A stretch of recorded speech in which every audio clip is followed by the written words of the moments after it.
मीनू अपनी सौतेली माँ और सौतेली बहन के साथ रहती थी।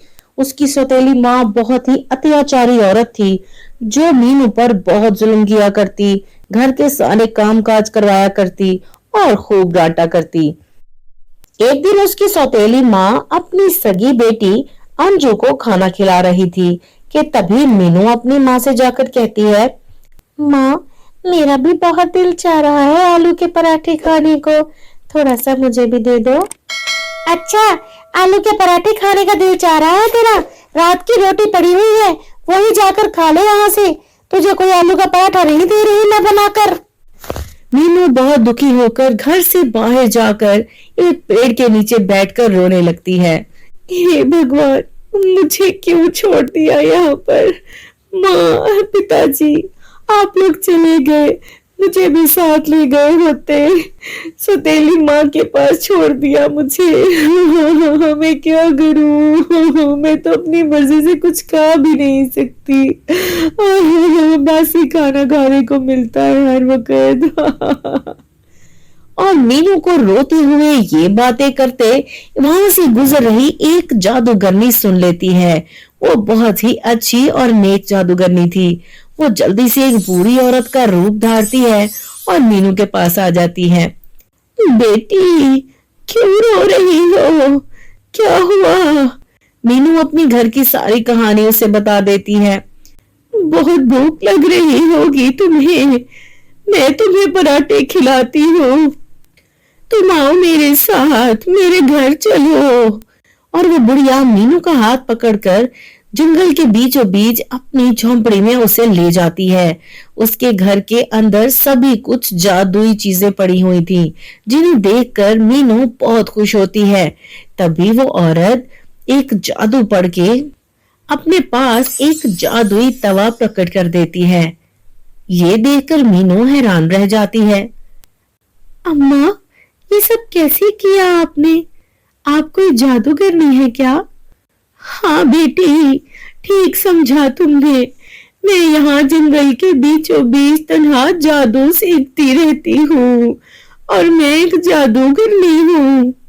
और उसके बाद उस जादुई तवे पर जैसे ही वो बुढ़िया अपना हाथ रखती है, उस पर एक आलू का गर्मा गर्म पराठा पककर तैयार हो जाता है।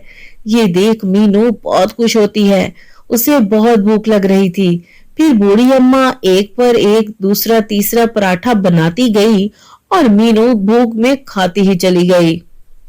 पेट भर खाना खा के मीनू ने उस बुढ़िया का शुक्रिया अदा किया। बेटी, ये तवा तुम ही अपने पास रख लो, मेरी तो बहुत उम्र हो चुकी है, जिंदगी का क्या पता, तुम इससे खुद भी पेट भर खाना और दूसरे भूखे लोगों की मदद भी करना। और वो जादुई तवा लेकर जंगल में ही थोड़ा दूर अपनी झोंपड़ी बनाकर मीनू रहने लगती है। फिर वो जादुई तवे से खुद भी खाना खाती और ढेर सारे पराठे बनाकर भूखों को रोज खाना खिलाने लगी। और कुछ पराठे वो बेचकर थोड़े पैसे भी कमाने लगी। कुछ ही दिन ऐसे करते करते उसके पास काफी पैसे जमा हो चुके थे। उसने अपने लिए एक छोटा सा घर ले लिया, लेकिन अभी भी वो रोजाना गरीबों को पराठे खिलाया करती। ये खबर उसकी सौतेली माँ तक पहुंच जाती है। अरे, इस नाज पिट्टी मीनू के पास इतना खजाना कहाँ से आ गया? कहीं कोई अलादीन का चिराग तो नहीं मिल गया इसको? पता लगाना ही होगा, ये आखिर इतनी अमीर कैसे होती जा रही है। और फिर चुपके से उसकी सौतेली माँ मीनू के घर की निगरानी शुरू कर देती है। वो खिड़की से अंदर देखती है। मीनू जादुई तवे पर हाथ रख के ढेर सारे पराठे बनाती जा रही थी। अरे, ये क्या? ये तो तरह तरह के पराठे बनाती जा रही है, वो भी बिना आटे के, बिना घी के। ऐसे पराठे कैसे बन रहे हैं? लगता है ये कोई जादुई तवा है। मुझे इसे चुराना होगा। इस तवे से तो मेरा बहुत फायदा हो सकता है। मैं बहुत बड़ा अपना रेस्टोरेंट भी खोल सकती हूँ। और दूसरी तरफ मीनू अब अपने घर के साथ साथ अपना एक छोटा सा ढाबा खोल चुकी थी, जहाँ पर वो पराठे ही बेचा करती थी। उसी रात उसकी सौतेली माँ उसके घर से तवा चोरी करके भाग जाती है और अपने घर जाकर तवे से कहती है, हे जादुई तवे, मुझे गोभी के पराठे चाहिए। और तवे पर बड़े बड़े कॉकरोच आ जाते हैं। اس کی सौतेली माँ डर जाती है। हे भगवान, ये क्या? मैंने तो गोभी का पराठा मांगा था, ये कॉकरोच कहाँ से आ गए?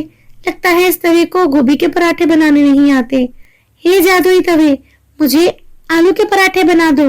और तभी तवे पर ढेर सारे अंडे प्रकट हो जाते हैं। हे छी, ये अंडे, इनको तो हाथ लगाना भी मेरे लिए पाप है। ये कैसे आ गए? ये जादुई तवा मेरी बात क्यों नहीं सुन रहा? वो गुस्से से जादुई तवे को फर्श पे पटक देती है और तभी जादुई तवे से आग निकलने लगती है और देखते ही देखते उसके सारे घर को लगने लगती है। उसके बाद वो तवा एक डंडे में बदल जाता है और उसकी माँ के पीछे भागने लगता है। अपनी जान बचाने के लिए उस आग से किसी न किसी तरह निकलकर वो दौड़ी चली जा रही थी और डंडा उसके पीछे पीछे दौड़ रहा था। दौड़ते दौड़ते आखिर वो मीनू के घर पहुंच जाती है और जोर जोर से चिल्लाने लगती है, मीनू मेरी जान बचाओ, मीनू मुझसे बहुत बड़ी गलती हो गई, मैंने तुम्हारे घर से तुम्हारा तवा चोरी कर लिया, मैं आइंदा कभी नहीं तुम्हारे घर आऊंगी, मेरी इस तवे से जान छुड़ा दो, मुझे इससे कुछ नहीं चाहिए।